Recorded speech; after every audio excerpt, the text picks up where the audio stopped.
Excellence. Oh, Start again. It was a false good start. good afternoon. Now we're live. Oh, Good morning. good afternoon, good evening, good morning, depending on where you are in the world. Welcome to Raising Excellence, the most valuable 90 minutes of your day. Today, our show is about home remedies. I'm Michael, your opportunity ambassador and MC, and here with me are my fellow hosts, Agnieszka, our psychosomatic illuminator, Nice to be here. Sorry about the false start. It was me on the mute button messing it up. Willow, our trauma consultant, Hi, everyone. and Dennis, our freedom facilitator. Blessed love. Great to be with you. So, we're talking about home remedies today, and I guess I'm going to do some life hacks. I'll throw in some life hacks as necessary. But, Agnieszka, Before you we want to lead us off?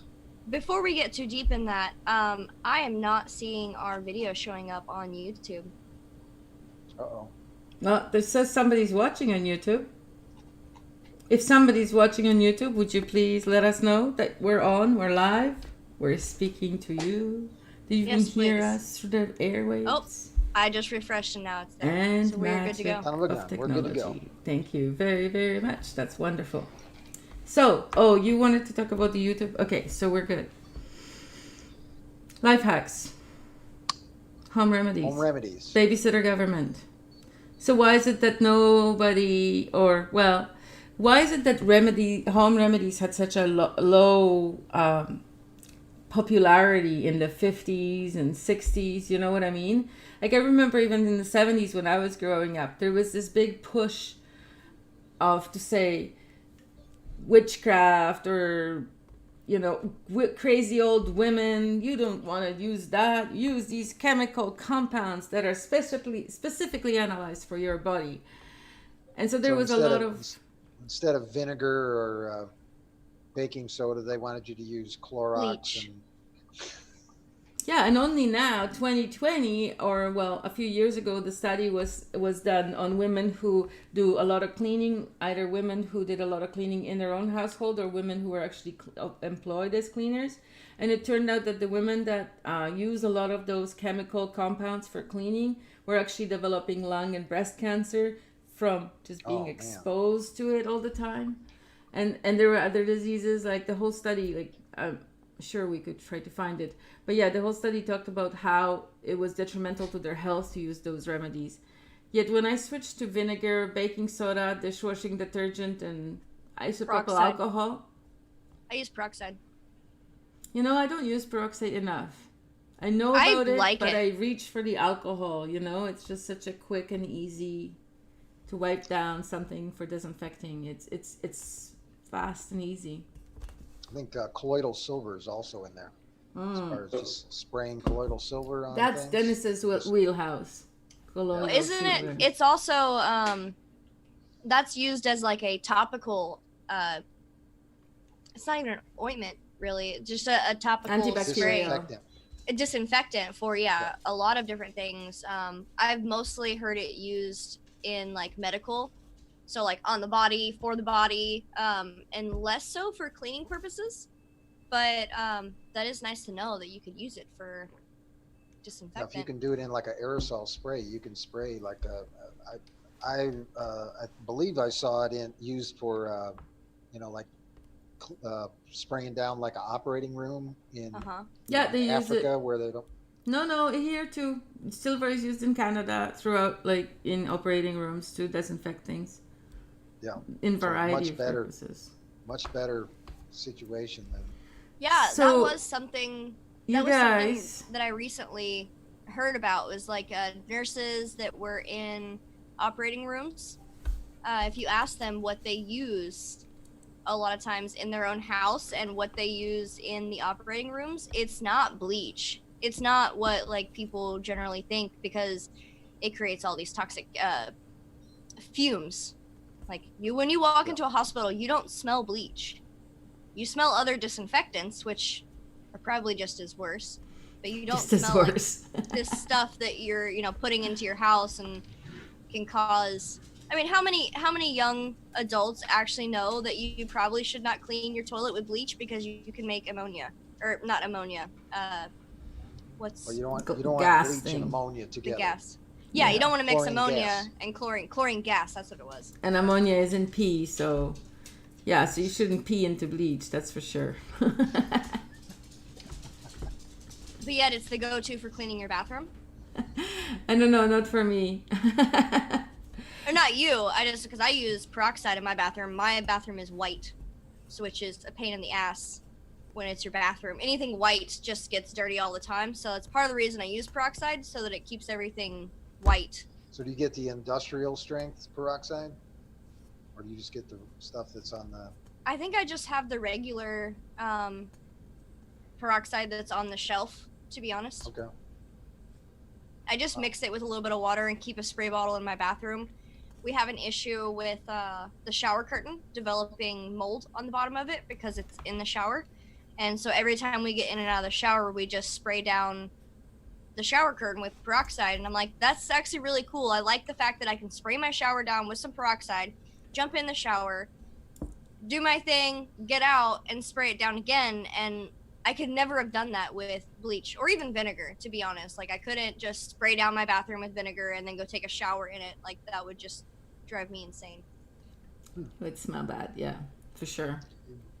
I've been using the colloidal silver, well, internally a lot, and for disinfecting, trainings equipment and stuff. Like when I have clients over, so like I would spray down the mats with it, and it's super cheap and seems to be effective. You have the machine for the colloidal silver yourself, right? Yeah, that's why I say it's super cheap. Like to make it costs pennies really, and for eternal use, if you're looking at anything that antibiotic can do, just more and cheaper, then that's something I personally can recommend. I've been using it for small. You can use it to disinfect wounds even, and then accidentally sometimes I make it extra heavy. I forget to turn it off in the right time, and then it's super strong and super heavy, and then I just keep that separate, and then you can use it to disinfect stuff, or there's a bunch of uses for it. But it's definitely a fantastic thing that I came across a few years ago. And I invested one So how time in does the little machine. machine work? Can you tell us about, like, you put one, like, is it still the same piece of silver that you put in the first day when you got the machine, and it's still pulling from that one piece, or did you have to change the silver? Yeah, there's many different silver makers, or silver. There's like digital ones, electronic ones that switch on and off, and where you have little computer attached to it, and you can type in what kind of concentration you would want, how many ppm, parts per million, you want in the solution you're making. But the one that I have really, it's made in Germany, and it's it's basically a small box, and it has two 99.9 silver rods attached to it that you can just stick in. So it's really like straightforward and simple. So you basically plug it in, you put those two tiny rods in it, and it's really made to be put on a cup, on like a glass. You mustn't put it like in a metal container, but it has to be a glass or porcelain. And then you fill in an amount of water, and then you can, by the table, you can kind of look up what amount of water you put it in. Let's say it's a 200 milliliter, and then you put it in for I think 15 minutes, and then you get a 25 ppm or 50 ppm, and then you just make sure you turn it off after the specific time, and then you get the concentration in it. And then you might want to warm the water before, and it's distilled water, of course. You have to use distilled water to do it, and then you have your silver water, and it has like a gazillion uses. And I usually use it a lot in winter. That's the mathematical term for it. Yeah. That's like 1,000 times a billion. No, it's amazing. It does have I was reading through it. It was a couple of years back, but I was really impressed. There's no side effects to it. I went into some people trying to discredit it and saying, "Oh, you're gonna get like I don't know, like gray in the face and all kind of something." But I went down that hole, and it's like super rare. And those 1-2 cases that I really could confirm, those were people who did everything wrong. Like they used the wrong water, the wrong consistency, and that like for months. So I've never noticed any side effects whatsoever. Besides maybe if you use a super strong solution, it could dry your skin a little bit, but that's really minor. And like I said, I've used it for pneumonia. You don't look green, blue. No, not yet. Or gray. So you've been using it for years, but you don't seem to have like a blue tinge to your face or anything. No, and it's amazing because I don't remember. Is it like antibiotics? They do like, is it like a dozen of bacteria that they can and viruses that they can tackle? But then colloidal silver, it's like almost 100. Don't quote me. Like I have to look it up again. But it was like significantly more that the colloidal silver can actually deal with than the commercially available antibiotics. And those, of course, they have really bad side effects. And I've never had that with the colloidal silver, even like you know doing it for the children, and that was really something important for me. That is something that I could even apply with children. Yeah. So did you guys know we're streaming on Autonomy Radio right now? Ooh. No. Inside the University of Reason? That's awesome. Big up all the autonomizers. Well, I think maybe they would like to know about the next home remedy. This one has been, for me, like I love referring people to Manuka honey. Oh. So I pulled up an article about like all its different benefits. Let's see. It says benefits of the honey include helping heal cuts and scrapes, clearing infections, improving stomach aches, improving digestion, improving the immune system, and providing energy, which are just like the basic stuff. It has antiviral properties. So it actually, antibacterial properties and a microbial resistance. So, oh man, there was something really interesting here. Apparently, the bees that make this honey are from New Zealand. They pollinate, or they make the honey out of the pollen from the Manuka bush. But apparently, because it's been proven to actually help skin conditions and like strep, some viral infections like strep. The FDA has approved bandages infused with Manuka honey for over-the-counter and prescription sales. I actually had a friend who suggested this to me. She had a bad case of strep, and it just kept coming back. I'm not kidding. I watched her go on antibiotics 3 different times, and every time she got off the antibiotics, it came back. And her family was starting to get it, and so we went to the natural food store, which was that's actually what it was called. It was the natural food store, and we got some Manuka honey, and her strep was gone within the week. It worked that fast.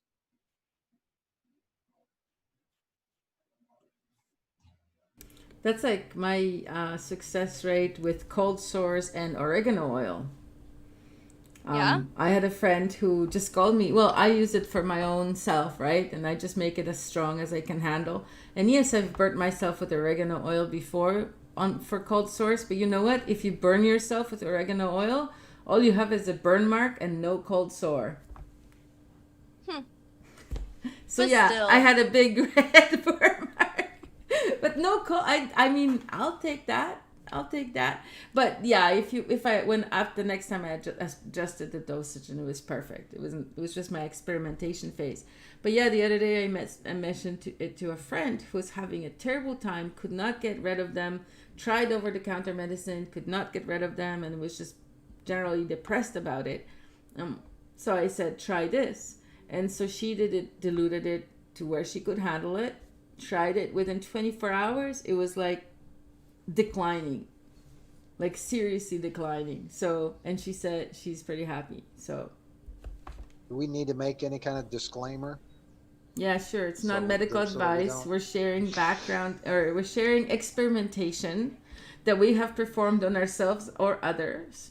And if you choose to experiment upon yourself, it is up to you as an autonomous individual who is fully in control of his or her own body and environment. Jesus, Agnieszka, you sound like you did this before. I just made Yeah, that up. we're not going to force anybody to do anything against their will. Unlike We're not the government. suggesting. How could We're we not from suggesting across the that you world? should. Because, like, there's a certain amount of common sense. If you know that you're Is allergic there? to something, Are you sure? There is a certain amount of common sense you need to have.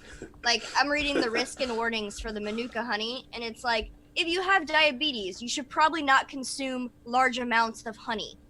And I'm like, duh, because it's got a bunch of sugar in it, and you have diabetes. Or if you're allergic to other types of honey, you should consult your doctor, and you should test this out very carefully, because if you're really allergic to it, it's not going to be helpful. Eating it. I am seriously doubting the amount of common sense that we can find. You know, every time I step outside. Oh, come on! I keep expecting it. Might I add, we are streaming live in the University of Reason. At the University of Reason, there's plenty of common sense. And the moment we give up on expecting common sense from people, that's when we have lost, because it's not an expectation anymore. No one really cares to live up to be like, I'm going to use some common sense around this person because they might jump down my throat for being stupid. Idiocracy. Yeah, well, I just did a quick scan of colloidal silver on Mayo Clinic and WebMD, and lo and behold, you wouldn't believe it, that they don't recommend using colloidal silver for anything. Why That's do bad you for do business. it? Why do It's they so use cheap. it in hospitals then? That doesn't make sense. If they use it in hospitals. By the way, everybody who's commenting and sending hearts, we love you. Thank you. You know what I do with it as well? I put it in the diffuser thingy. Instead of the regular water, you can put essential oils too, but I put the silver water in it too. And it seems to make a difference, because it's always good anyway to have a more humid, air in the room, especially if you're coughing and stuff. But so I add that too. I don't know if it's always good. I live in a rainforest. It is good in many ways, like for skin, for just no, but I mean, it's very moist in this geographical location. But yes, having essential oils and colloidal silver in the air does not hurt. Or sage. What about sage? Can we talk about sage? I mean, it's pretty common, but it's so good. Did you know that there was a study that proved that sage actually does kill bacteria and viruses in your environment? The air, yeah. Yeah. Yeah, but do you really want to kill them? I mean, actually, it's probably pretty good to keep bacteria around, because, I mean, we're basically all made of bacteria and stuff, aren't we?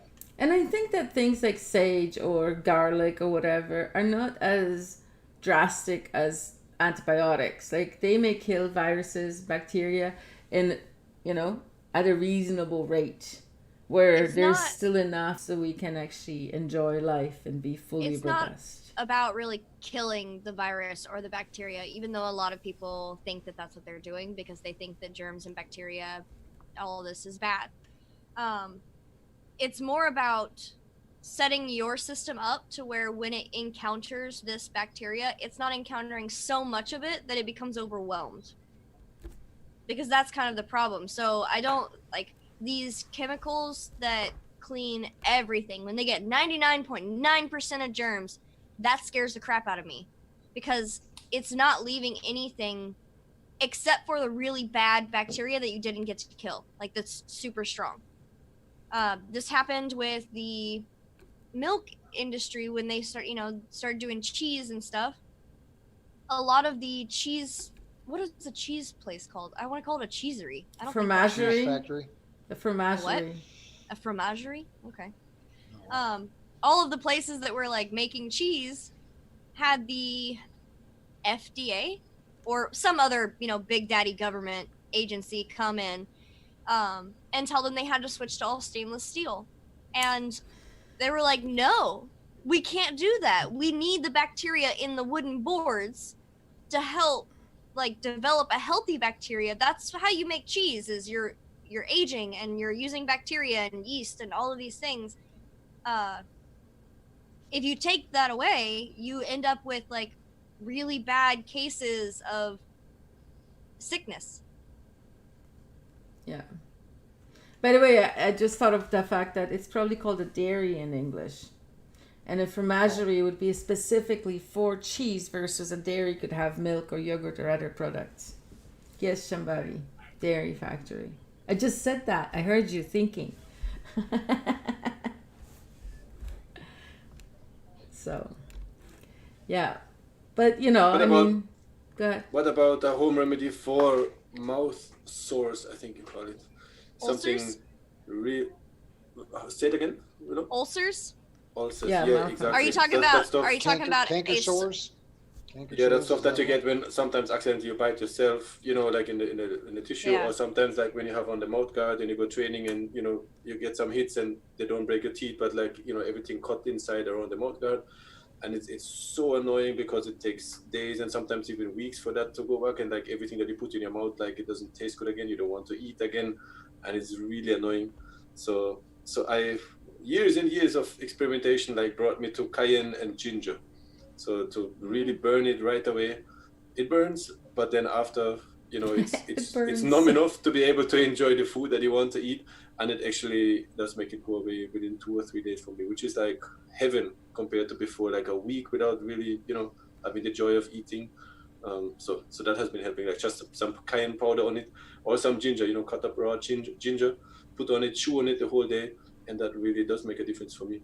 So I think there are two different things. Like what Willow said, canker sores, those are those little things that happen on your tongue for whatever reason, usually when your diet is out of whack and or my diet is out of whack.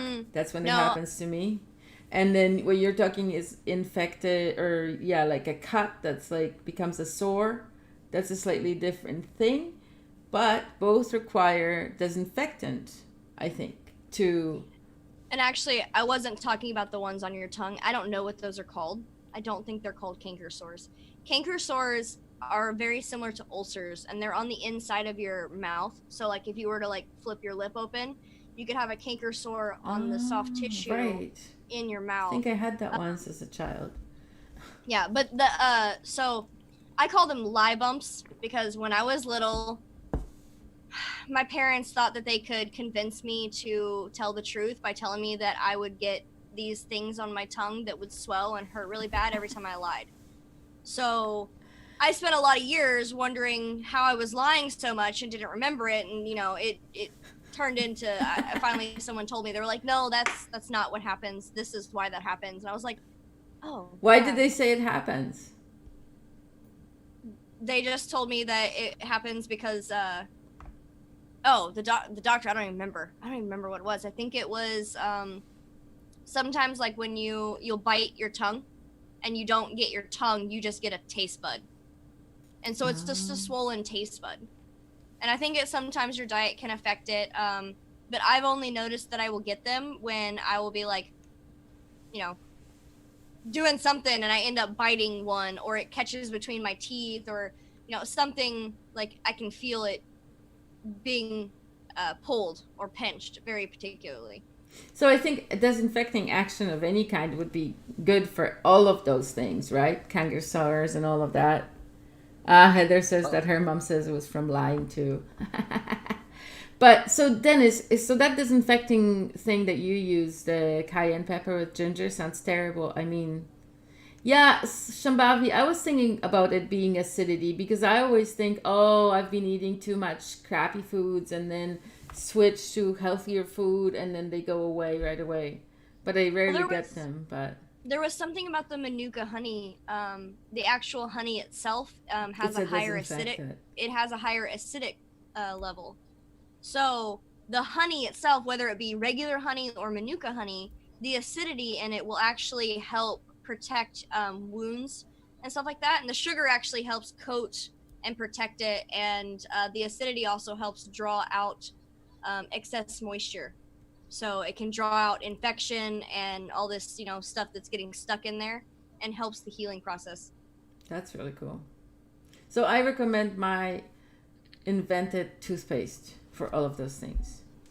Oh, but hang on. I wanted to know what Dennis does with his recipe for the cayenne and thing, and then I'll tell you about my magical toothpaste. What do you do with the cayenne? Oh, I just take cayenne powder and put it right on it. Oh, wow. Just cayenne pepper. Cayenne pepper, like the straight, ideally organic powder. You mean the red powder that if you put it on your hand, it burns like you have fire on it? That one? Yeah, that. Yeah, you put it inside your mouth? Yeah, like right on the cut, like, and then It will burn like a little See, bit. people say I'm And then it will hardcore. stop.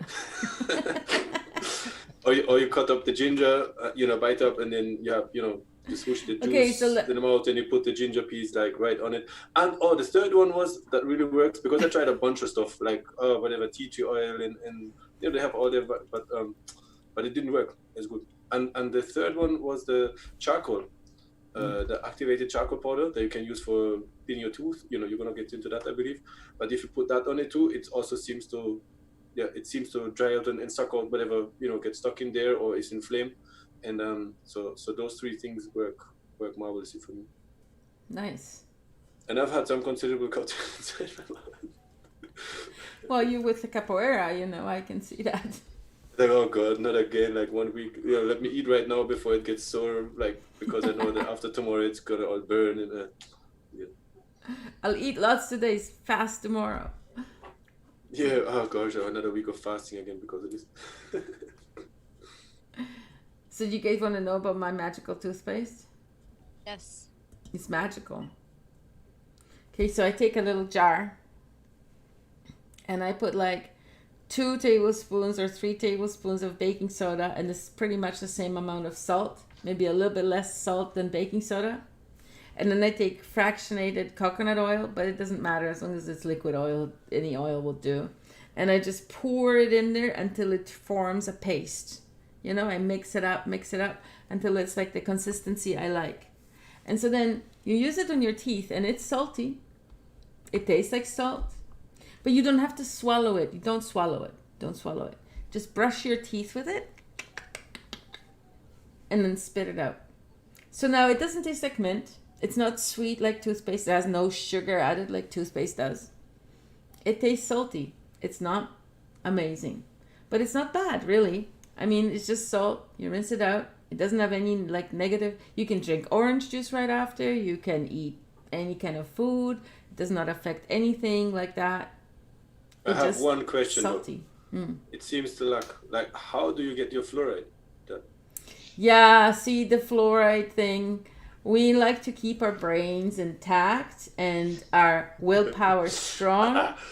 We want to be able to fight and challenge the status quo and create the momentum. So we don't want to be dumbed down or slowed down or limited by these wonderful additions that people give to people who want to do that. This is why home remedies are not well thought of. You're thought of as the crazy person who's like, I'm gonna bring out an essential oil every time you say that you've got a headache, or I used to not believe in essential oils. Like, I used to think it was like, and I always, like, when I was a child in the 70s, my father was like this famous doctor, and I was like, okay, the medicine, so herbs work, because my aunts and my grandmother, everybody would use herbs. So I'd be like, herbs work like this, and they prefer herbs because they're old-fashioned, but medicine works this much better.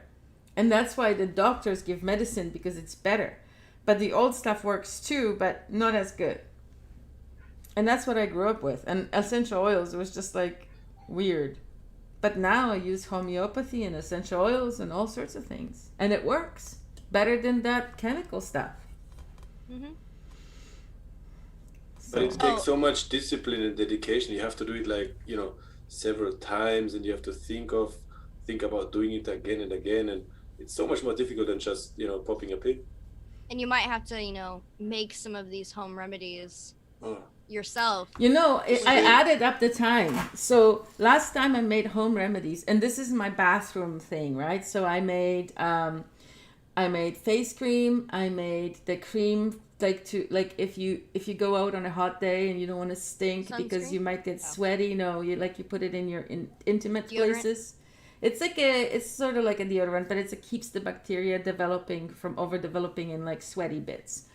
And I made a massage oil for the back for sore muscles, and I also made toothpaste, right? So in order for me to get in the car and go and drive somewhere and then come back and get my stuff and open all the packages and stuff, it would take longer than it took me to make all of those. Because all I did is I put 4 jars along the thing. I chose how much of what ingredient. I had my basket of essential oils, and then I melted some oil. I poured it in there, and then I just adjusted the levels, what I wanted to be liquid at the end and what I wanted to go back into a solid. It took the whole process of making these 5 home remedies look literally maybe 15 minutes. And that was like with getting the ingredients.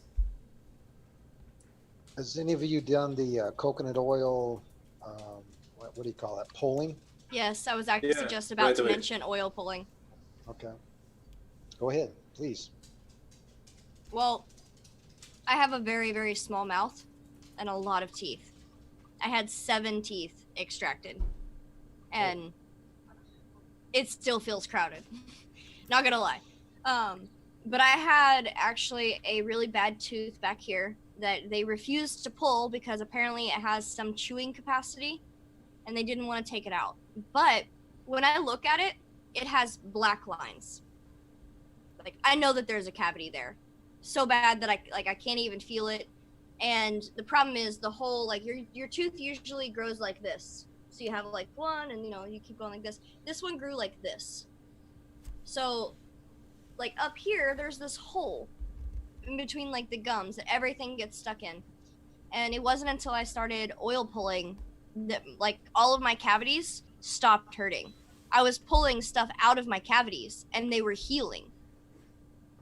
Nice. It's really annoying because you don't realize how many muscles you have to use to sit there and swish oil for a good 10 minutes. Like, this whole area of your jaw, everything will be really, really sore, and you'll be like, I'm done.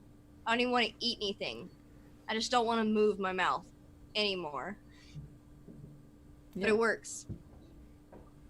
Yeah. The whole thing about the toothpaste is that the fat dissolves any fat-based stains, just like oil pulling.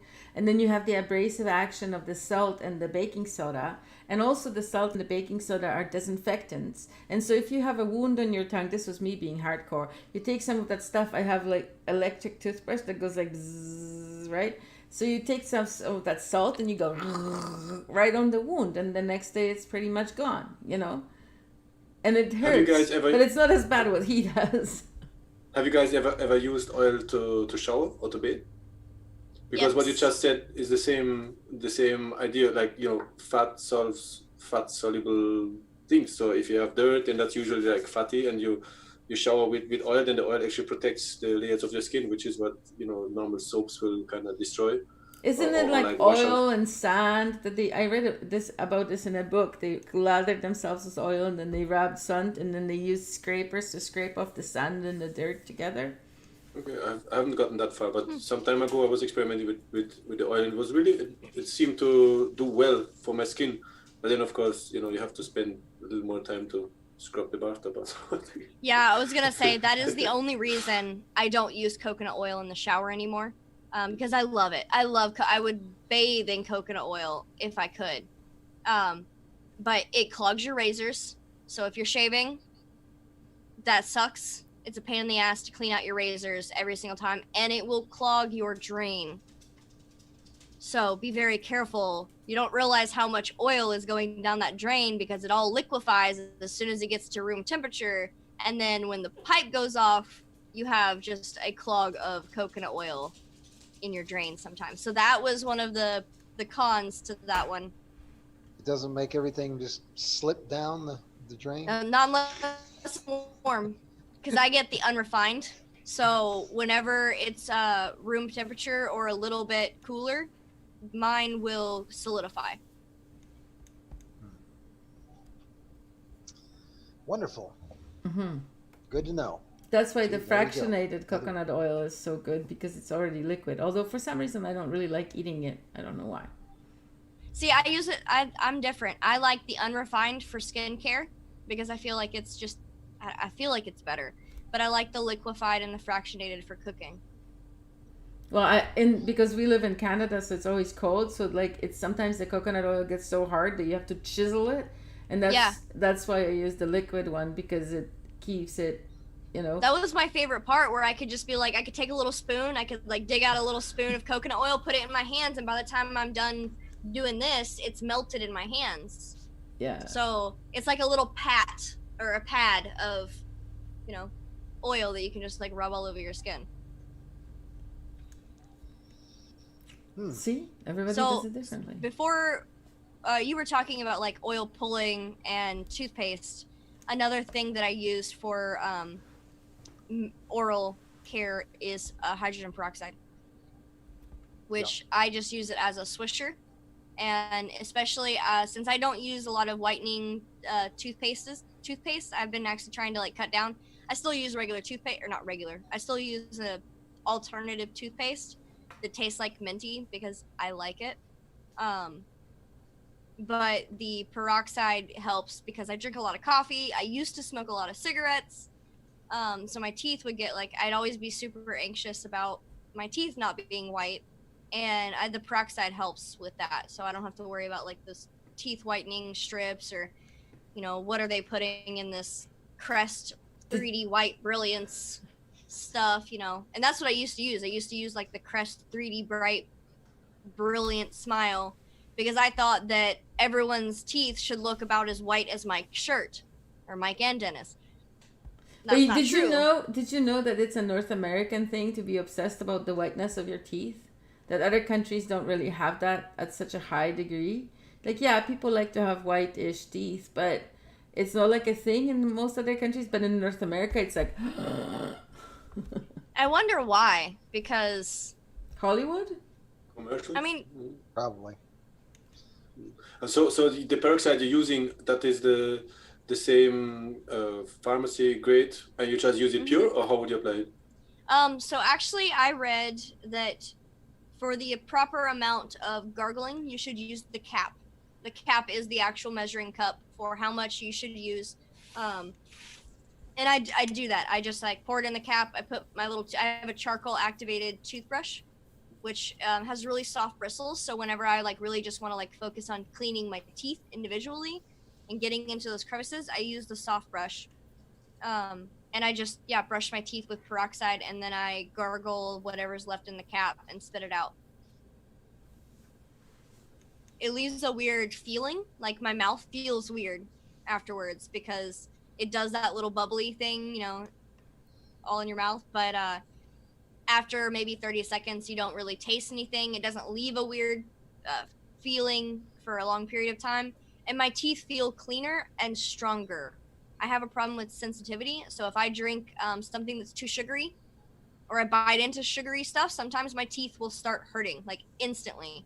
But whenever I'm using the peroxide and the oil pulling, it seems to leave some sort of protection where the cavities that I do still have, and the bits, like I have a chipped tooth in the front, which was the most embarrassing thing. I took me years to get over my front tooth being chipped. And I've never noticed it. No one can. You can't see it unless I literally point it out to you. But I know it's And there you're and I can obsessed feel about it. it.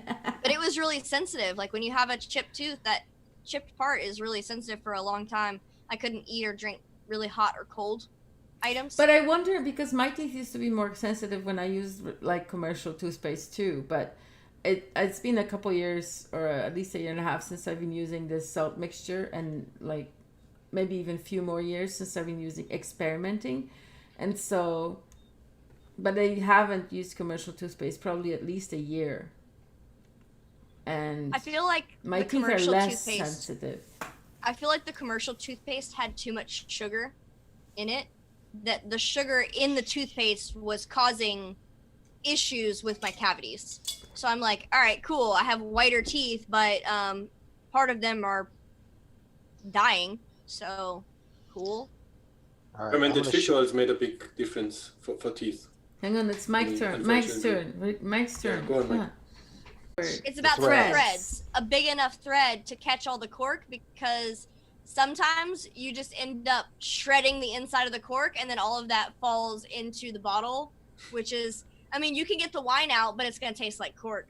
Well, no, you can just strain it out. But it still sometimes tastes like, you pop that cork into it, you have to drink it really fast or the wine will start tasting like cork. Trust me, I've drank lots of bottles of wine. I think the cork thing is going away, actually. More of the screw type bottles are coming into play these days.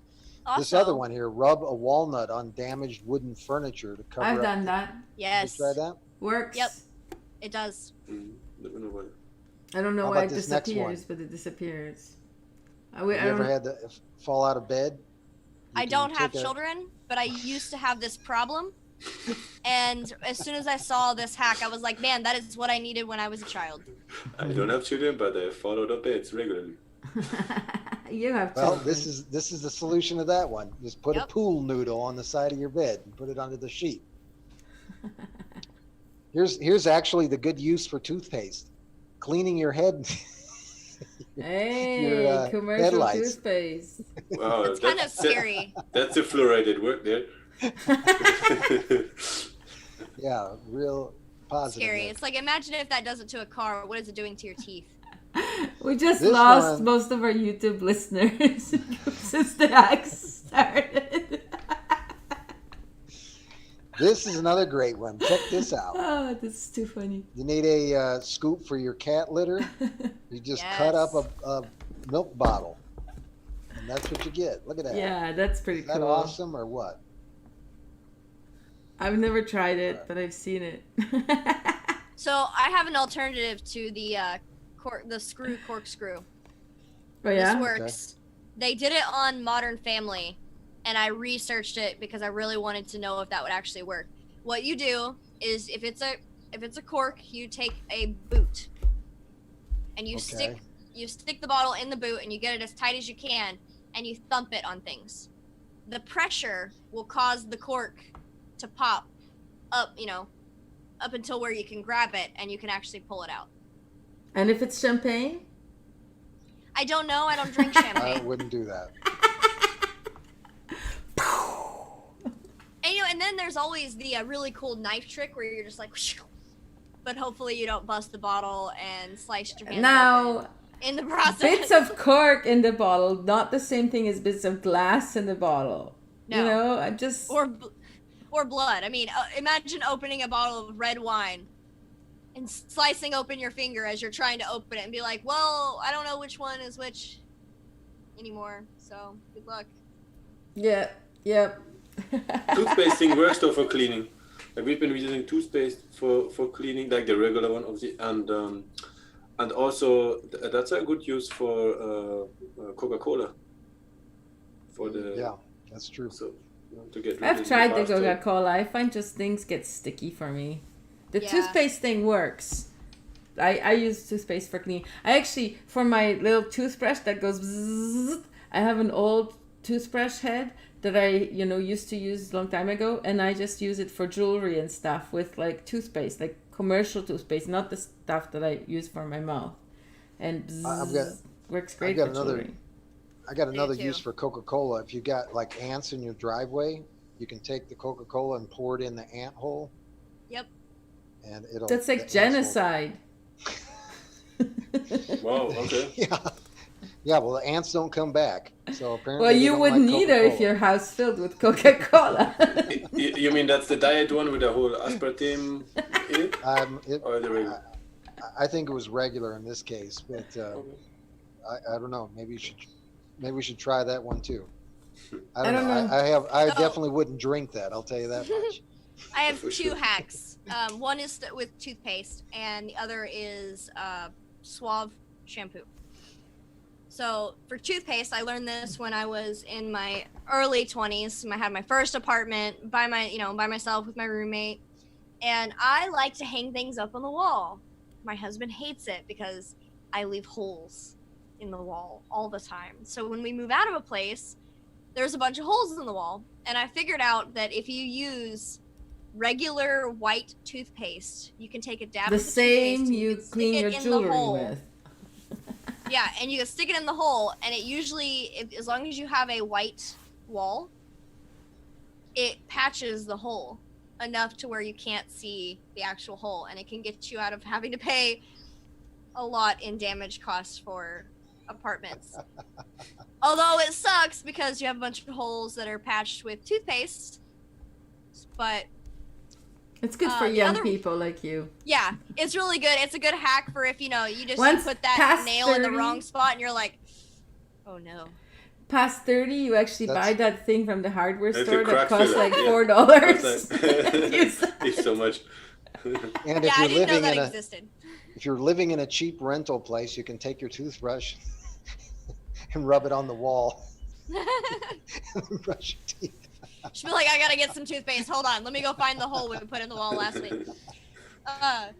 The other one was Suave hair shampoo. I don't know if you guys can hear the race cars revving up their engines right outside the window, but it's pretty loud. So, if you have an oil stain on your driveway, and I learned this in beauty school because they were trying to get us to not use Suave products. They were like, you need to use professional products. I never use professional products, but I didn't use Suave. Because you take Suave and put it on an oil stain in your driveway, and it will clean an oil stain off your driveway. So Nice. the idea that they were trying to put in our head was, if this shampoo cleans oil stains off your driveway, imagine what it's doing to the oil in your hair. And yeah, I was like, no, I'm good. I'm good. Yeah, actually, speaking of shampoo, I grew back my hair in like a couple years after I cut it mostly like to here. And I don't use shampoo. What I use on my hair is every few days I use like baby body wash, like the most gentle baby organic whatever baby body wash.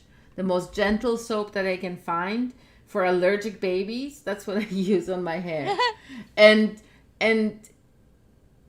my hair has gotten so much better. Like it used to be that every 6 months I used to have split ends, and I would go to the hairdresser and she would say, yeah, it's just your life. That's how it is, you know. We'll cut it off every 6 months. Just come back. You know, it shouldn't be 6 months. It should be 2 months. So come back in 2 months. I'll clean it up. It'll be better. But then I stopped using shampoo. And you know what? I've never had split ends since. And it's been like 7 years. I started using a soap, a bar of soap, a very specific bar of soap. This is called Pacha soap. And if you're in Nebraska, they sell it at the natural food store in Grand Island. Anywhere else, the only place I've been able to find it is at Whole Foods, and they raised the price of the bars of soap from like $3 to $6. So it kind of sucks. You can't buy, a whole bunch of bars of soap anymore. But I use this soap on my skin. I use it for my body. I use it for my face. I use it for my hair. And it will eventually dry your hair out if you are just using it and you're not putting a little bit of conditioner or something to kind of like loosen it up. And like if you put it directly on, if you're like scrubbing your head with the bar of soap for a period of time, it can dry out your hair. But for the most part, as long as I use conditioner or a little bit of coconut oil, this soap is amazing. It's like, I think it's goat milk that they make it out of. They just use like goat milk and essential oils, and then a little, like my favorite is an almond goat milk. So it's got like the almondy smell mixed with the goat milk, and I don't know. I love that soap. I take it camping because it's so much easier to go camping with a bar of soap that you can use for your entire body than it is. So since you started shampoo. using it, it stopped your hair no longer. Yeah, and actually, remember we had that episode where we were talking about hair and how like my hair really knots up really bad right here. Since I started using it, it keeps my hair from knotting as quickly. It still will knot if I go 2 days without brushing my hair, or I fall asleep and I didn't have my hair up. I'll still get a knot, but it's almost like it has strengthened my hair to the point where I can just pull it out of the knot. I don't think it strengthened your hair. I think shampoo weakened your hair. Could have been. I think your hair is normal now, and my hair too, because my hair is very strong now too. I think it's normal now, and it was all weakened with this commercial eating away. Because I used to have split ends, like from here to here. Anything that was beyond the ponytail would just be split end. And don't use shampoo, people. No. Don't do it. Ever since I stopped using it, I and will you, use Michael, shampoo every now and then. especially you, Michael. I was just gonna say, shampoo. I was gonna ask Michael for his advice on that. Yeah. What do you use on your I hair? have definitely, since I talked to Agnieszka, I have stopped using shampoo on my head. Did you used to? It's amazing. No. Yeah. My husband actually just made his own beard oil because he's had a beard, and he's not the kind of person. He uses shampoo because he needs his head clean. That's the only reason. Like, he'll use whatever.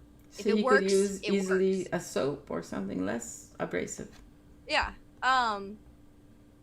Oh, I lost my train of thought. Oh, he was like, maybe I should be making some beard oil because he's trying to get his beard, in shape, and he was like, maybe I can put it in my hair. And so he looked up the ingredients, and we had some leftover hemp seed oil and coconut oil and then a bunch of essential oils.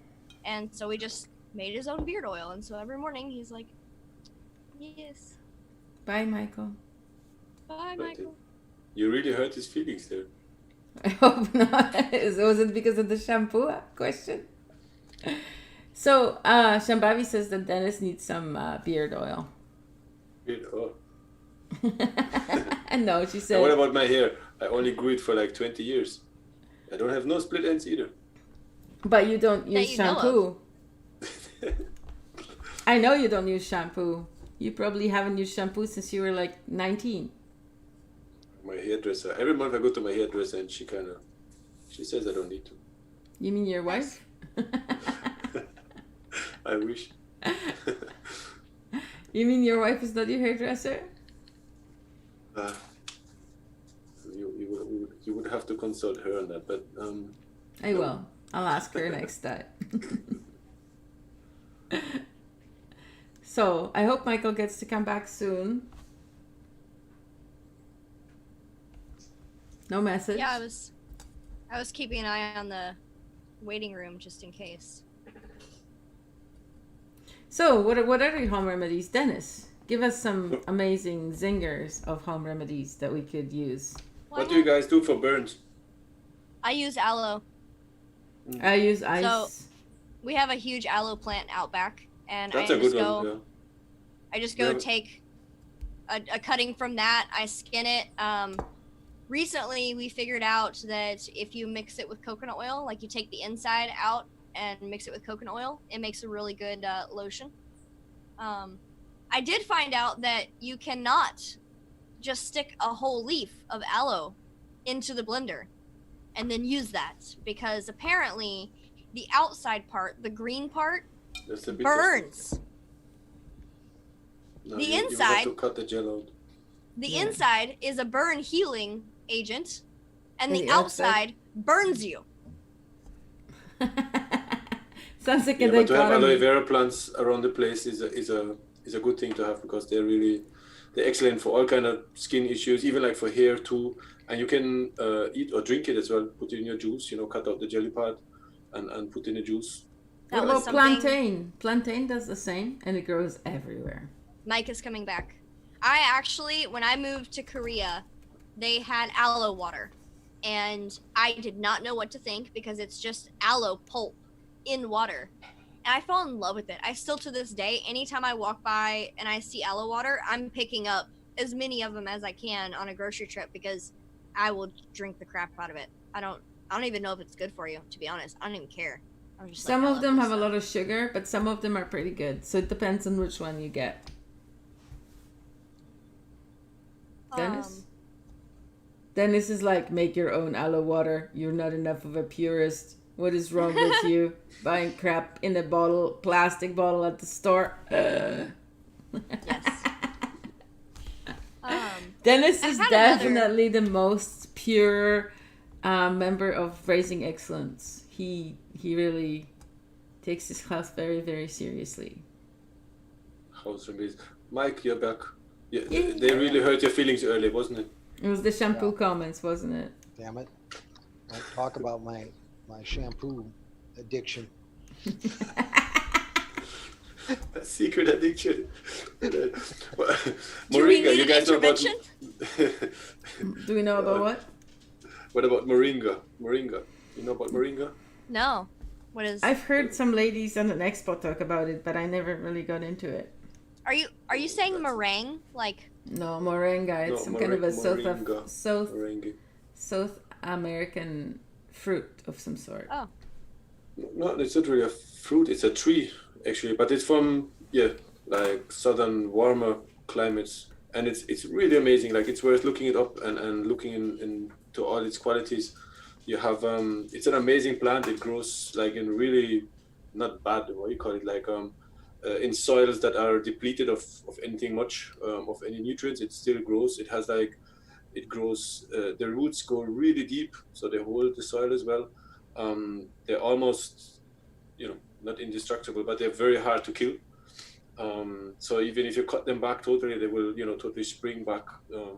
And they grow really big. So there's is a tree actually, moringa tree, and but we're all already like going into the botanics. It's like home remedies. So anyway, so one of the uses. Somebody says it's an Indian tree. And by the way, Heather, thanks for the comment. I'll talk about it after.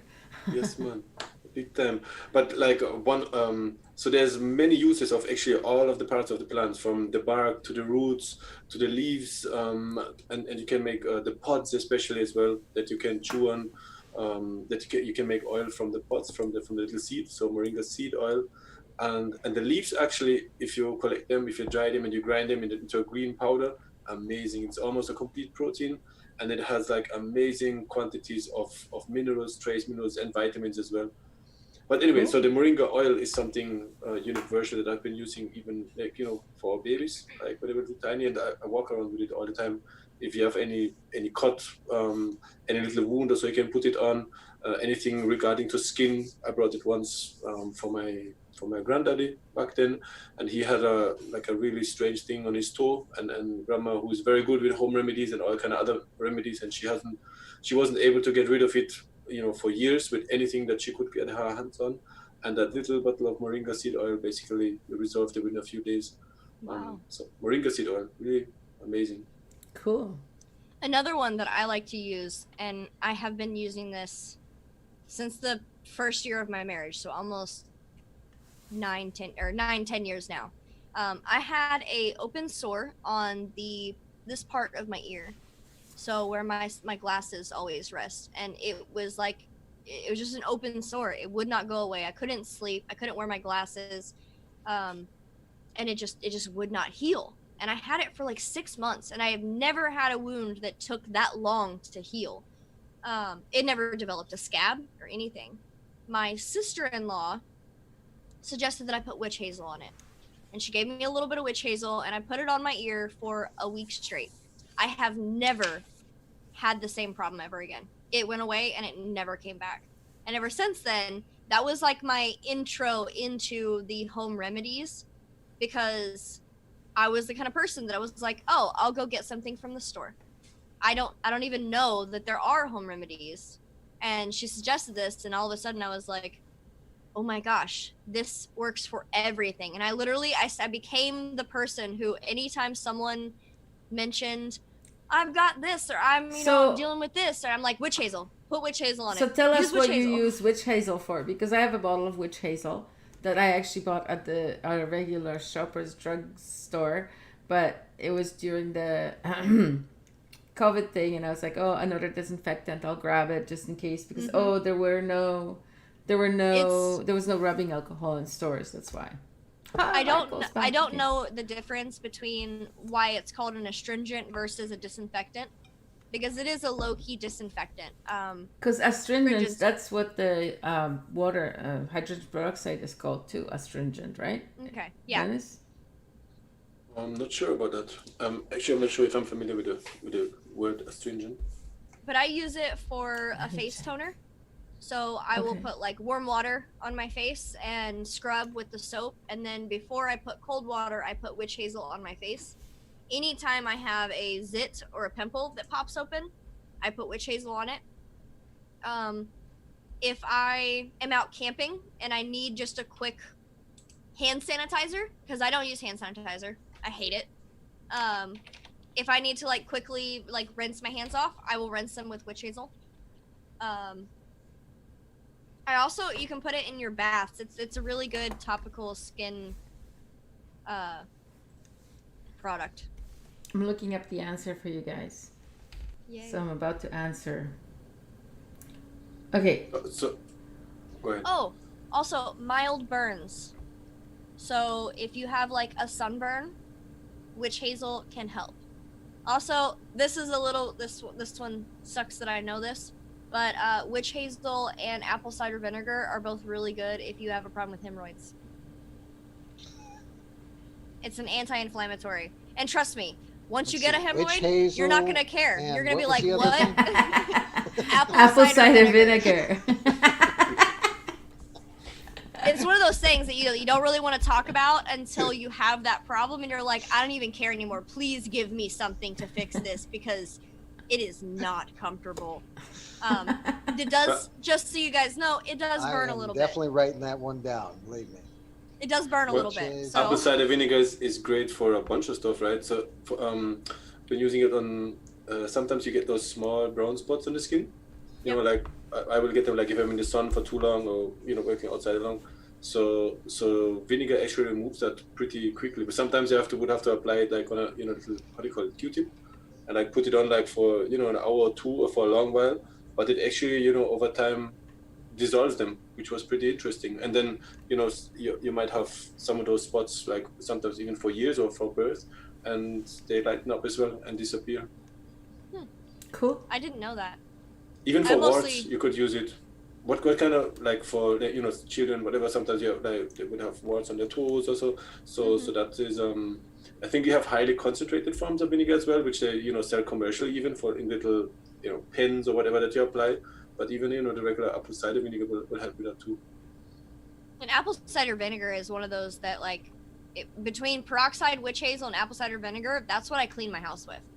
And I used to be really prone to getting sick. I was in the hospital with UTIs every 3 months. I was on antibiotics just repeatedly for years. And ever since I stopped cleaning my house with bleach and bleach, because I loved bleach. I loved the smell of it. I loved cleaning my house with it. And it took me a long time to get off of it. But since I did, I don't get sick near as often. Wow. That's good to know. Yep. And by the way, for your ear and your granddaddy's though, I would suggest frankincense essential oil. I have heard a lot of good things about frankincense and it still and works. myrrh. Now, if I had a real issue, like something major, I'd probably buy like the real good quality. But this is my like daily use. I put it in laundry. I put it this now. We buy the same brand. Yeah. I put it in laundry. I put it on the cloth when I wash the kitchen, so I get this cheaper brand because it's useful. And so you put it in your you put it in the washing machine with the laundry? Like 3 or 4 drops. Also, if you so I used to have this problem. I used to have a pet that for some reason his favorite place to go to the bathroom when he was pissed off at me was on my bed. Ooh, and it got really bad. Like it got stained. Like my bed was actually stained, and I was like, "This is disgusting." Like I know it's clean, but it's still stained, and it's just gross to me. So I looked up another home remedy, and baking soda with a little bit of vinegar sprayed like to where it's damp, and a little bit of essential oil. You wait till it dries and it's all cakey. You scrape it off there and you vacuum it up, and it will take really bad pee stains out of mattresses and leave your whole mattress smelling like baking soda and the essential oil. That's actually, I use that for my carpets a lot. Instead of buying that smell good powder, I just take baking soda with some essential oil in it and shake it all over my house and then vacuum it up. And I usually don't have a problem with smells.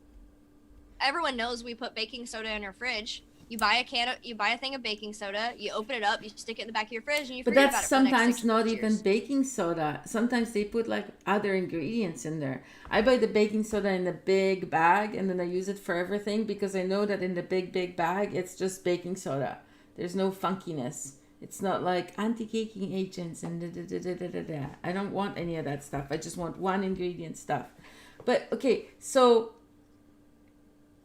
let's unpack for a second the mattress thing, because how does that work? So starting vinegar, the acid in vinegar breaks down the proteins in the pee.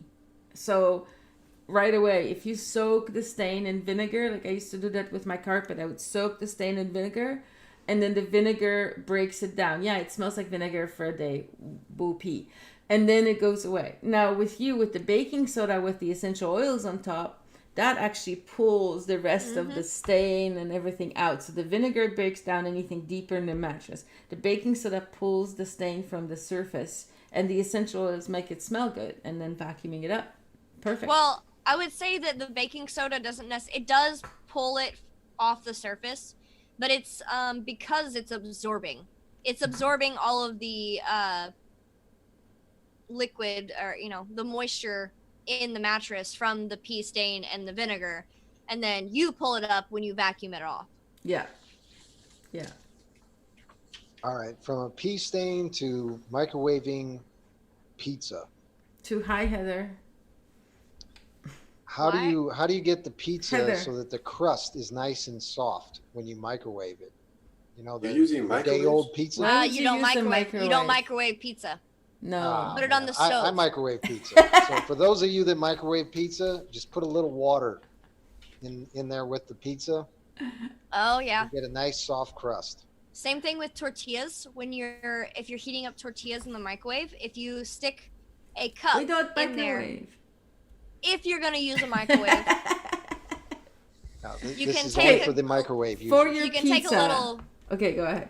You can Sorry. take a little dish of water and set it up above, like on a top of a cup inside, and all of your tortillas will come out like the same consistency. Like, how you have a bunch of tortillas, some of them end up getting like dry and crusty on the outside, and the others is like the middle is just still soft and just fine. The water helps circulate all of the heat and gets it. I don't know what it does really, but it Humidity. makes your tortillas Humidity. amazing. If you wrap them in a damp towel in the oven, it's the same thing. They're pretty even if the towel is big enough and covers the whole thing. See, I also, when I make leftover pizza, I use the stove. Yeah, and I use a pan, like Yeah, a a frying pan and the top pan of the with stove. like. Well, I guess Yeah. this is just for the bachelors. Sorry. But it takes. See, this is something that confuses me, right? Because okay, say you have a box of pizza and you enjoyed it the night before and you got leftover pizza, right? If you pull up a frying pan, put a few drops of olive oil into it, throw a couple slices of pizza into it, put a lid on it, leave it alone for 3 minutes. It's exactly the same action See, no one ever told me that. as the microwave, and it takes the Alright. same Well, amount of time. It takes the no, same fucking amount of I'm time.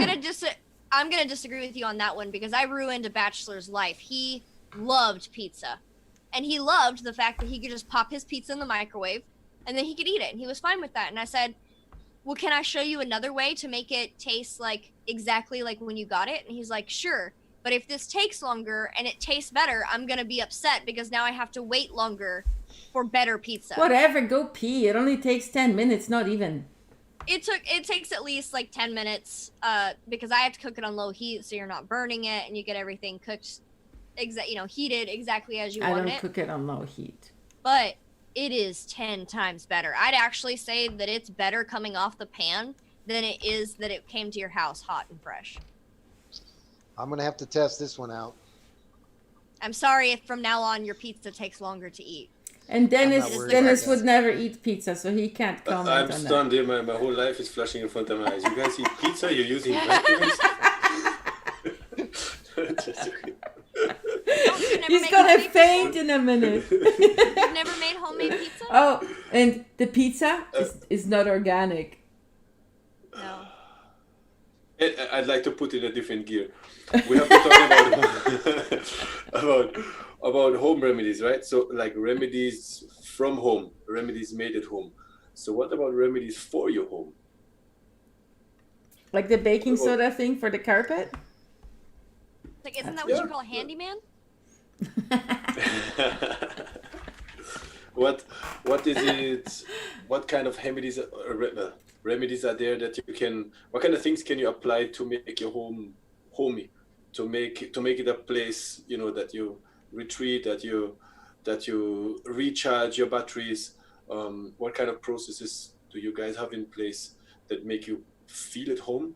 That make your home feel like, yeah, that's the place to be. That's where you come to recharge, rejuvenate, and be safe. Shambhavi Is there says anything? white vinegar, but I'm not sure if that's. Well, for some reason, what's coming to my mind is this practice that I do whenever I'm kind of cleaning. I like to have the windows open because I like the fresh air wafting in and then moving out and like circulating. So it is kind of like a home. It's a relaxing thing. It's getting fresh air pushing through my house. It's pulling that bad stuff. You know, it's just clearing the air, literally. Well, that was the buzzword I was looking for, the whole clearing. Because there's this amazing book. Her name is Karen Kingston, and she did a book on space clearing. I'm not even sure, like, well, that's actually English. I think I have that book. I just got it Yeah. like a couple months ago. Yeah, it's really cool. Oh, It's that's really not nice. the That's same first book. one. Not the same book, Mm. but yeah, it's mine It's had creating like was sacred- about sage and stuff. There's something about her first book, I think, is creating sacred spaces or something like that in English. Karen Kingston is the author, and I found that really helpful. Like years ago, I used that, moving into an apartment in Jamaica, and like clear the space. And for some people, some things might be too spooky, but some are really down to earth. So it's, I just did what I could, and it really made a difference. Like put intention in the place, kind of clear it. There's different processes using different substances, different things, but also your intention, and it really seemed to elevate the place on many levels in many ways, and it made a huge difference. And I found that really helpful, to intentionally create the environment, that we're in, but not only like by the furniture or by the pictures you're putting at the wall, but even before that, the way how you clean it, you make sure that the things that might have been there from before are out. Opening the windows is like that's like the first thing, letting fresh air in. But you could use water, you could use flowers, you could use, I don't know, incense, essential oils. You know what bunch makes of the different biggest difference for me? I find that the apartments or the places where I live, the houses, whatever, where I'm like, oh, I love this place. Oh, I love how that looks. Oh, this is so great. Oh, this is so great. And having those kind of thoughts, it seems to make the place cozier. And then I have more ideas about how to make it look more cozy or feel more cozy. And it seems like the egregor, right? It seems like the energy that you put into the house actually, swirls around and makes it better. People often comment, oh, your place feels so cozy, so nice. I've always had people compliment me on how my home feels and smells, particularly, and I'm very picky. I don't like to just have my house smelling like nothing. I used to be the person who would have all these candles, and actually, I don't know if you can see, but this is all my essential oils just sitting up there in those little racks. Because I have like a little diffuser that I move around anywhere in the house. Like the other day, I was having problems breathing. I felt like I was having a low-key panic attack all day. It was really draining, and I just threw some of my eucalyptus oil in my thing, and that was just like, depending on my mood, if I'm super anxious and I know that like I'm getting anxious, I'll use my chamomile, because it is about creating my environment and making my environment as pleasing to the people in my home as possible. Yeah. Hey, hi, two things. First of all, Shambhavi, yeah, I knew you were talking about cleaning, but it was funnier the way I said it. And Heather, we love you. And and now I would like to ask Dennis something. In your culture, Dennis, opening the windows for 10 minutes a day is like a big deal. Your original childhood culture, not the other ones that you've been in. So is there like a theory or something like that German people use to explain that? Is it a big deal? Yeah, like in Germany, people open all the windows for 10 minutes, air it out. You know what I mean? Close the windows. Even in the middle of the winter? Yes, even in the middle of the winter. Oh my God. I've I do actually that heard too. of that being a common practice in a lot of European cultures. I was never really aware of that was a big thing here, really, but He it just seems does common it sense. every Like day. if you're, I don't know, like it's, I'm not sure if everybody does that, but it seems common sense. Like in the winter, if everything is closed up, and obviously because outside is cold and inside is hot, or you try to keep it warm, then when you would open up the windows, then it makes more sense, even like from an energy I mean like literal heat energy point of view, that you open up the place, or like at least 2 or 3 windows, for a short period of time, so the whole thing airs out, and you exchange, you get some oxygen from outside in there, and then you close them back again instead of having like one window cracked for like a long time. So you just exchange the air basically, and then but the place is already warm, so it will Yeah, you don't cool warm. down your furniture. You just exchange all the air with the fresh cold air, and then you shut it all down. I do that. Yeah, but I was never aware that was actually like a cultural thing also here. That's actually interesting. Well, I mean, that's, the most toxic air is inside people's houses, right? So people are staying inside their house and they're not airing it out. They're getting more and more toxic air. It's the same concept as wearing a mask.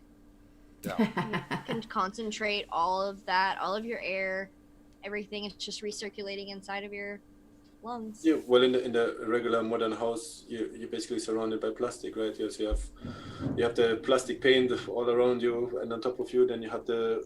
Is that thunder? Yeah, that was thunder. Did you hear it? Yeah. Knocking on your door. Oh. Then the furniture, which is mostly not naturally, it's full of plastic. Then the floors are full of plastic as well. So it's certainly a toxic environment that we're putting ourselves. Hey, I was reminded of one other practice that I never thought would be a benefit to me. It was a spiritual practice of, in some cultures, they believe that the deities that you worship are very closely connected to you. So you have a deity, like you have a god of the hearth, a god of the doorway, a god of, like your home is a deity in a sense. And there was this practice of like walking into your home and touching the doorway and saying, thank you for protecting me. Thank you for being the walls in which I can sleep under, the roof in which I can sleep under. And in the kitchen usually was where the fireplace was. And so the fireplace and the hearth was considered like the female deity of the home. And she was in charge of the whole vibe of the entire family, their nutrition, their health, and that practice has been something that's been, it's made me feel more safe and more at home, because I have hallucinations at night and I get really anxious, and sometimes that feels a lot like a horror movie. Sometimes it feels like there's a spirit in my house and it's angry with me.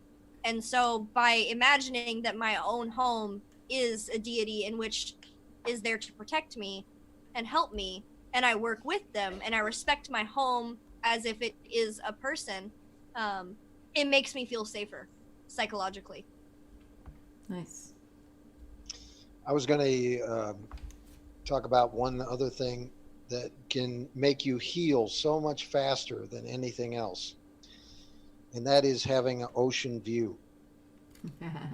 Nice. I trust you. And There's actually studies that have shown that people, or like the hospitals that have like ocean view wings versus the other side that doesn't have an ocean view, that the patients heal dramatically faster on the ocean view side. That doesn't surprise me. The sound itself causes, or it helps anxiety. Like, I love listening to ocean sounds when I have the entire weekend I was out camping and on the ocean every single day.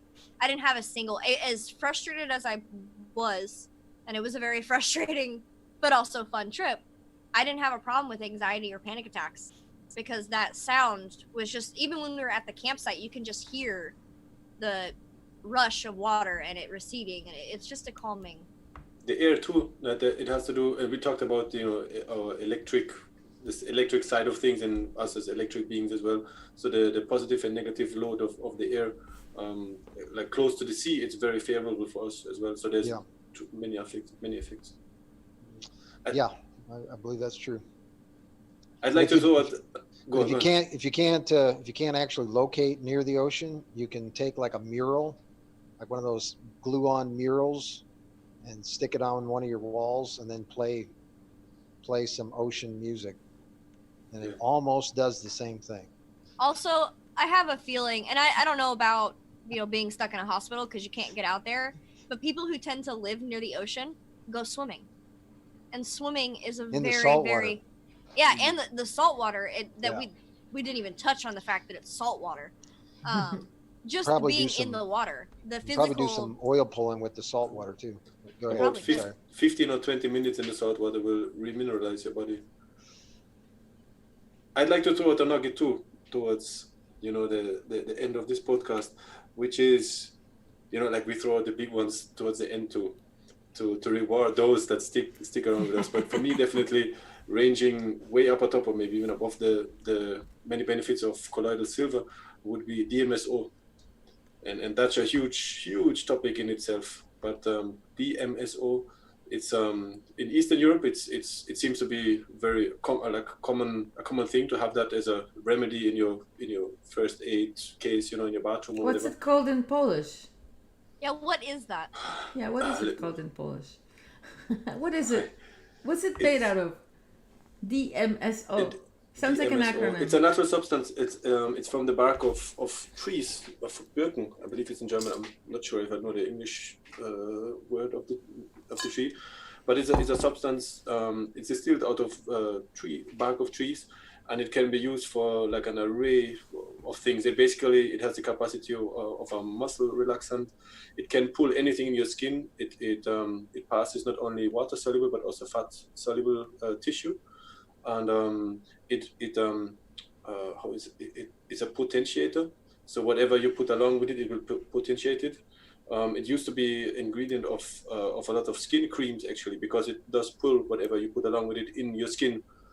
And it's being used for, you know, for like small home remedies, but you can use it for, you know, I've read articles on cancer therapy, on a bunch of different things. Most people will use it externally, but you also can use it internally, which I've experienced as well, and it's truly amazing. So it's almost, you know, all you can do. Like, I don't know, if I had one remedy to take along with me, it probably would be that colloidal silver, moringa, like really some universal things that can take care of a lot of things.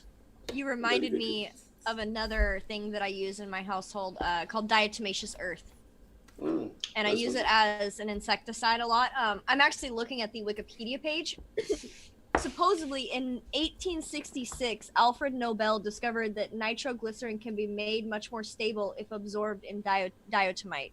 So diatomaceous earth is actually used in explosives, which I didn't know. That's kind of cool. But it's also an abrasive and can be used in baths to remineralize your body, because it is the crushed Shellfish. Yeah, it's prehistoric crushed shellfish. prehistoric shellfish crushed up into tiny little fossilized particles. Yeah, and it's amazing. I've had a giant bag like this big that I have used for the past like 5 or 6 years. Yeah. It's called the Kieselerde here in Germany, and then if you get a good brand, like a really like a clean one that doesn't have anything else, one of the primary benefits you can get from it is for teeth. We talked about teeth earlier. Yep. Bones and hair and nails as well. So one of the things that I notice a lot, or right away within a day or two of taking it, is that your fingernails will grow really fast. Yep. And that's hard. a great They'll sign. grow harder. So if your body have enough energy, are these the same things? Because you're talking about the DMSO. No, I'm talking about the diatomaceous earth. Diatomaceous earth. Well. It's just called something different in Germany. You put it in your bath? Yeah. And you put it in your mouth? I didn't know that. I thought. Well, you can get two different kinds. You can get food grade. There's many different kinds, I believe. Or you can get like outside grade. I have a food grade, so I use it because I wanted to get a food grade specifically for use on my plants. I just felt like that would be safer. And then, I can use it in my bath, or I can use it put it in toothpaste. I don't usually put it in toothpaste because it's too granular and chalky to me. But I really like putting it in a bath. It's really nice. Oh, and if you're talking about, sorry. Oh, I did look up the DMSO, and it's dimethyl sulfoxide. Is the It's basically cool. it's a little cousin of MSM, which you can take as a powder as well. So it's the same. It's like a sulfate based. It's just a different structure. So it's actually it is something that we're supposed to eat with everything that with taking, like, if you have fresh plants or anything fresh, it will contain MSM still in it. But if you leave it for more than half an hour, so like most of it will deteriorate. So but that's a whole different topic again. But then the DMSO, yeah, it's a sulfate based, how you would say it, like a liquid. It's like a clear liquid as well. It doesn't really have any smell, and it does actually have like a garlicky smell. And then you can dilute it easily with distilled water, for example. It mixes very well, and yeah, you can use it topically and in many different ways. Cool. Nice. And we were talking about different earths. So there's zeolite as well. You guys know about that? No. That's also ground up rock, basically, but it has many different uses, and there are different How do you kinds spell as well. that? ZEOLITHE. And, Cool. I probably should state that in many states it's officially not good for human consumption, but you may give it to your animals for different benefits. But anyway, we talked earlier about burns. How heavy does burns that make sense? You can't eat it, but you can give it to your animals? I wouldn't give anything I couldn't eat to my animals unless it was Well, like a there's specific plenty thing. of things that animals can eat that we can't, and vice versa. Yeah. Like the essential oils in cats. Cats Yeah, can't yeah, process essential oils, so you can't. Oh man, I just realized that I've got a cat moving in with me. Yeah, but you don't feed it to. It's only No, but I specific ones. put it in. Only some. You have diffusers. to look it up. It's not all Anyway, of them. One thing that eating crushed up stones basically has in common is that it seems that those organisms that live on crushed up stones and earth actually cannot develop cancer, which is interesting in itself.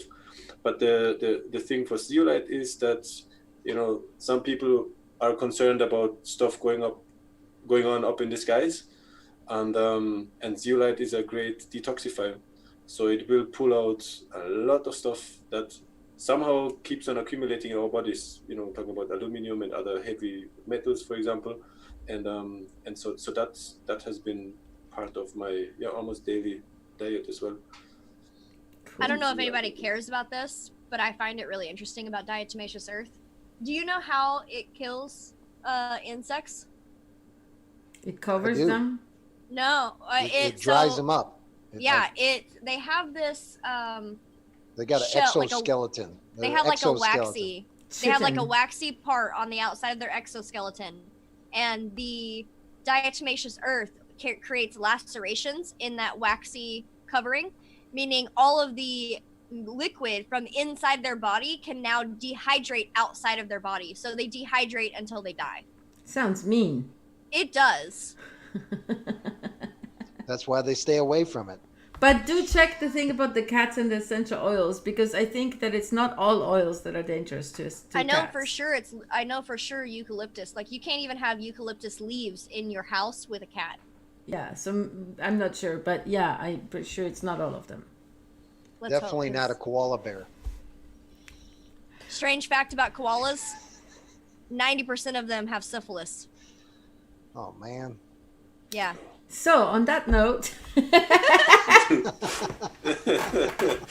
next week we have a very special guest, James True, talking about the alchemy of relationships, loving relationships, in our series Artistry of Loving Relationships, and that's every Monday. Continues. Yeah, it will continue for a while. And on Wednesday we might have a special guest, a mystery special guest. And we're going to be talking This about sounds exciting. pet food. Homemade Alrighty. pet food, healthy pet food. I did enjoy today's show. I thought it was great that we talked about remedies from our homes and remedies for our homes. And to me, on top of the top, the ice cream, the little cherry on top is actually the actual remedy is being at home. And I mean that not in a physical sense of a house or whatever, but and not even our body, but truly being at home and being where we are at home in every sense of the way, and where we are centered in our true beingness. That is truly being at home. And to experience that is something beyond even words. And that's like I feel an individual experience that, you know, I know everyone sooner or later will have, but that being at home, that transcends everything else. Nice. All righty, so that pretty much concludes our show. Remember, we're on Mondays and Wednesdays at 5:30 p.m., 5:35 p.m. Eastern time, and That's 2:30 Pacific, 2:35. yeah. So, 'Cause thank you you, need thank 5 you, minutes. everybody. Thank you so much for your time and attention, and we'll catch you next Monday. And we're going to play the outro now. Bye, Yes. everybody.